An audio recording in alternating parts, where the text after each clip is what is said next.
Assalamualaikum warahmatullahi wabarakatuh. Halo semuanya, jadi pada video kali ini kita sudah sampai di bab 5 atau mikrotik akses. Untuk mikrotik akses kita ada 9 materi. Yang pertama metode akses router OS, yang kedua akses router board menggunakan Winbox, yang ketiga menu hostname IP address pada Winbox, dan lain-lain. Nah, yang pertama itu ada metode akses mikrotik router OS, atau mikrotik itu bisa diakses dari metode apa saja sih?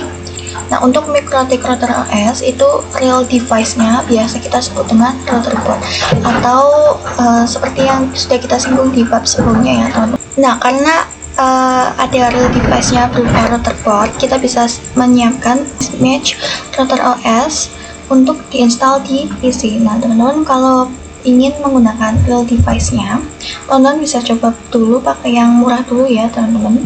Nah, untuk saat ini aplikasi yang sering digunakan oleh masyarakat untuk akses mikrotik itu ada Winbox, terus ada FTP untuk ambil data dari mikrotik, atau enggak ada API untuk network programming ya teman-teman. Metode akses mikrotik atau aplikasi yang menjembatani atau support mikrotik itu ada beberapa ya teman-teman. Di antaranya itu ada keyboard, ada serial console, ada remote server terminal atau SSH, ada Winbox, FTP, API atau QuickSet dan WebKit, McTelnet, dan lain-lain ya teman-teman. Selanjutnya kita akan belajar akses router board atau real device dari mikrotik menggunakan Winbox. Nah, untuk akses real router mikrotik with Winbox itu kita akan menggunakan aplikasi Winbox ya teman-teman. Nah, untuk aplikasi Winbox kurang lebih tampilannya seperti ini ya. Dan perlu teman-teman ketahui bahwa Winbox itu formatnya .exe atau hanya bisa diakses menggunakan Windows. Jadi kalau teman-teman pakainya macOS atau Linux, teman-teman bisa gunakan pihak ketiga atau crossover di macOS, atau teman-teman bisa searching pihak ketiga mana saja yang support untuk membuka mikrotik di Winbox, di macOS dan Linux. Nah, untuk tampilan Winbox kurang lebihnya seperti ini, dan Winbox itu available by MAC address atau IP address ya teman-teman. Nah, untuk akses pertama kali teman-teman bisa gunakan port 2 atau Ether 2 dan menyambungkan ke laptop kita, atau nanti disambungannya pakai kabelan atau kabel USB ya teman-teman. Jadi nanti teman-teman sambungkan kabel USB di port LAN laptop teman-teman dan ke router yang port kedua ya teman-teman. Karena kalau teman-teman sambungannya ke port 1 itu karena secara default port 1 itu belum dilengkapi dengan firewall ya teman-teman. Jadi nanti kalau teman-teman untuk akses pertama kali bisa gunakan port 2 dan seterusnya, tapi jangan 1 dulu ya teman-teman. Oke teman-teman, kita lanjut ke materi yang berikutnya. Di sini kita akan belajar cara ganti hostname dan memberi IP address di Winbox. Nah, kalau secara default hostname itu defaultnya namanya mikrotik ya teman-teman, tapi kita bisa ganti dengan klik sistem. Habis itu teman-teman klik identity, lalu teman-teman bisa namai sesuai kebutuhan atau sesuai yang teman-teman mau. Di sini contoh, saya Anis Nandika, lalu kita play. Nah, di sini langsung ganti ya teman-teman, dari yang tadinya mikrotik ke Anis Nandika.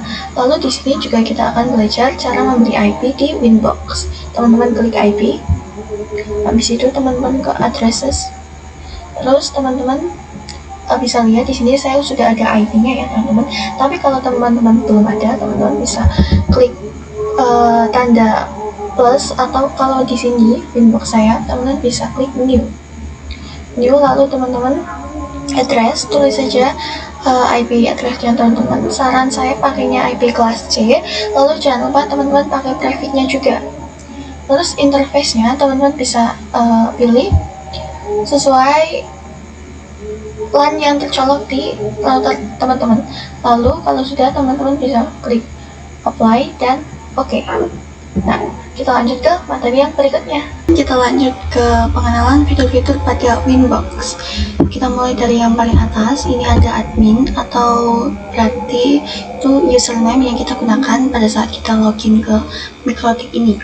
Lalu ini ada tanda @ atau ini tanda yang menandakan bahwa saat kita login ke Mikrotik ini kita menggunakan IP address. Lalu ini yang ada di dalam kurung ini adalah hostname dari Mikrotik kita. Secara default hostname itu namanya Mikrotik ya teman-teman, tapi tadi sudah saya ganti menjadi nama saya. Lalu ini ada CHR dan ada Winbox sebagai nama dari aplikasi yang kita gunakan saat ini. Nah, untuk menu-menu utama pada Winbox itu ada di sebelah kiri ya teman-teman. Teman-teman bisa lihat yang pertama ini ada Quick Set atau konfigurasi cepat.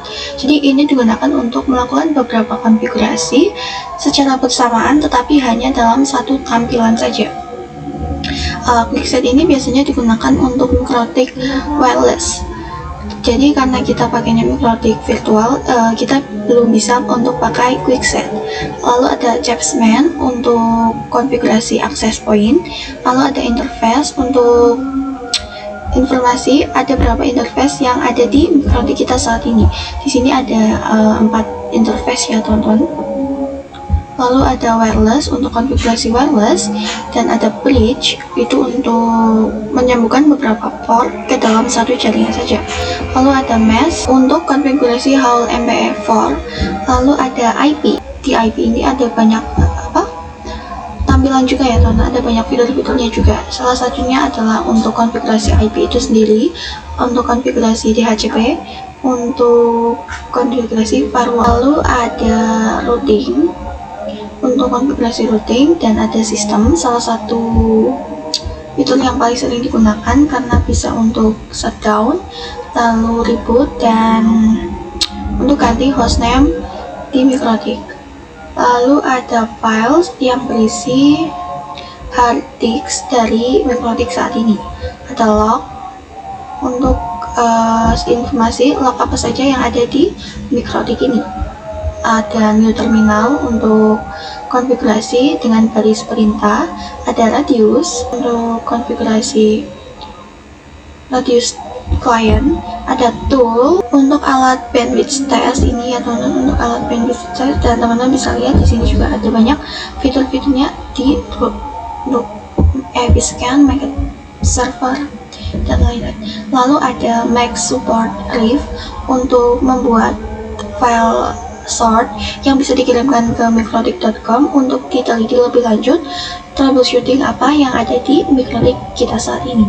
Dan kita lanjut ke bab berikutnya atau pembahasan yang berikutnya, itu akses virtual router Mikrotik Peanut Lab dengan Winbox.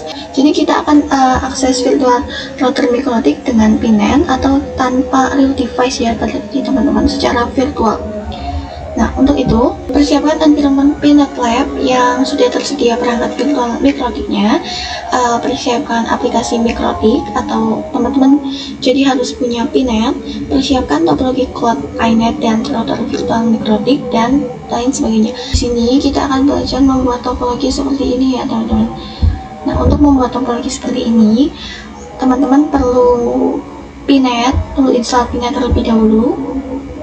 Lalu untuk membuat Mikrotik seperti ini, teman-teman klik kanan, habis itu nanti teman-teman pilih node, teman-teman pilih Mikrotik Router OS, dan ini di scroll aja ya teman-teman.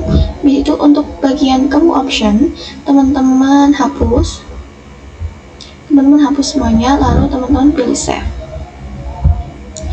Nah, untuk networkingnya, teman-teman juga klik kanan, pilih network, habis itu teman-teman tipenya ganti ke manajemen cloud ya teman-teman, lalu teman-teman pilih save. Nah, setelah ini teman-teman bisa hubungkan ini ke Mikrotiknya.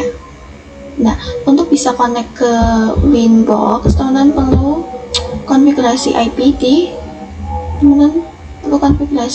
Mikrotik. Caranya teman-teman klik 2 kali Mikrotiknya.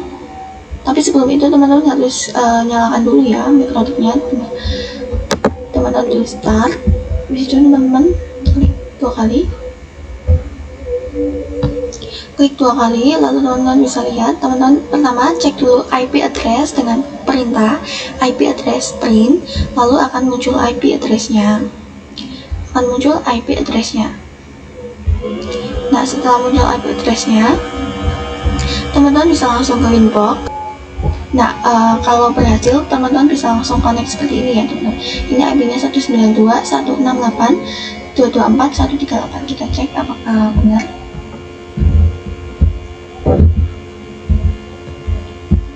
138, ya benar ya teman-teman.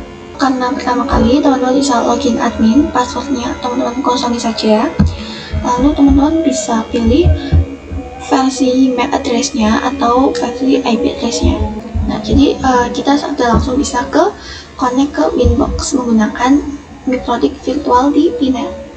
Nah, oke teman-teman, kita lanjut ke pembahasan berikutnya, yaitu mengakses routerboard dengan Webfig. Nah, seperti yang saya bilang sebelumnya, ada beberapa cara untuk akses Mikrotik.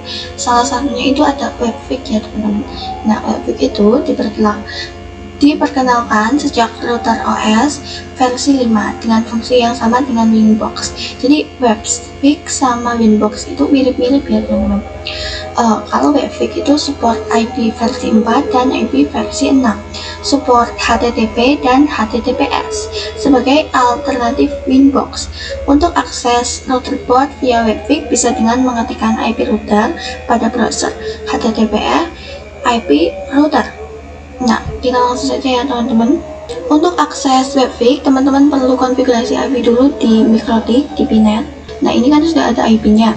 Kalau sudah IP-nya, dan teman-teman pastikan ini tersambung ke Winbox. Karena kalau nggak tersambung itu nggak bisa ya teman-teman. Teman-teman buka browser, habis itu teman-teman search IP-nya 192.168.224.138. Nah, ini untuk Webfig login. Karena kita baru pertama, teman-teman langsung login aja tanpa perlu masukkan password. Teman-teman bisa geser ke Webfig. Nah, kurang lebih tampilan Webfig itu seperti ini ya teman-teman, mirip-mirip seperti Winbox. Di sini juga ada Trapsman, wireless interface, dan lain-lain. Banyak ya teman-teman, mirip-mirip Winbox. Nah, teman-teman di sini bisa lihat ke atas, agak ke atas, ini ada not secure, yang menandakan kalau IP-nya kita itu support by HTTP. Kita coba cek ya teman-teman, IP-nya itu di Winbox. Teman-teman bisa ke IP, habis itu ke service. Nah, ini teman-teman bisa lihat di www itu ada port 80 yang menandakan Webfig kita bisa diakses dengan port yang 80 ya teman-teman. Oke teman-teman, kita lanjut ke pembahasan QuickSet. Nah, seperti yang dibahas sebelumnya, QuickSet itu adalah konfigurasi cepat. Jadi ketika teman-teman perlu buka fitur ini, buka fitur itu secara bersamaan, teman-teman bisa pakai QuickSet. Tetapi teman-teman perlu ketahui, QuickSet itu hanya bisa digunakan ketika teman-teman memakai Mikrotik wireless. Jadi karena sekarang kita pakainya Mikrotik virtual, kita belum bisa pakai QuickSet ya teman-teman. Nah, oke teman-teman, kita sudah sampai di pembahasan terakhir, itu ada serial console. Nah, serial console ini digunakan untuk remote ketika kita lupa atau salah dan telah mendisable semua interface pada Mikrotik. Nah, perlu teman-teman ketahui bahwa serial console ini hanya bisa digunakan pada mode CLI ya teman-teman. Jadi pada mode GUI, serial console ini tidak bisa digunakan. Dan perlu teman-teman ketahui juga, tidak semua router Mikrotik itu bisa di remote menggunakan ini. Dan untuk router Mikrotik tertentu itu serial console hanya ada di tipe menengah. Mungkin tipe ke atas juga ada ya teman-teman. Tipe menengah ke atas. Teman-teman bisa lihat seperti ini contoh dari kabel serial console itu teman. Nah, untuk remote via serial console, teman-teman butuh kabel DB9 atau converter USB ke DB9 menggunakan program Hyperterminal, baud rate ini ya teman-teman, dan data bits itu 8, parity 1, stop bit 1, dan flow control 0 ya teman-teman. Nah, Sampai di sini saja pembahasan kita pada waktu ini. Sampai jumpa di video berikutnya. Yeah, yeah, Bobby Valentino.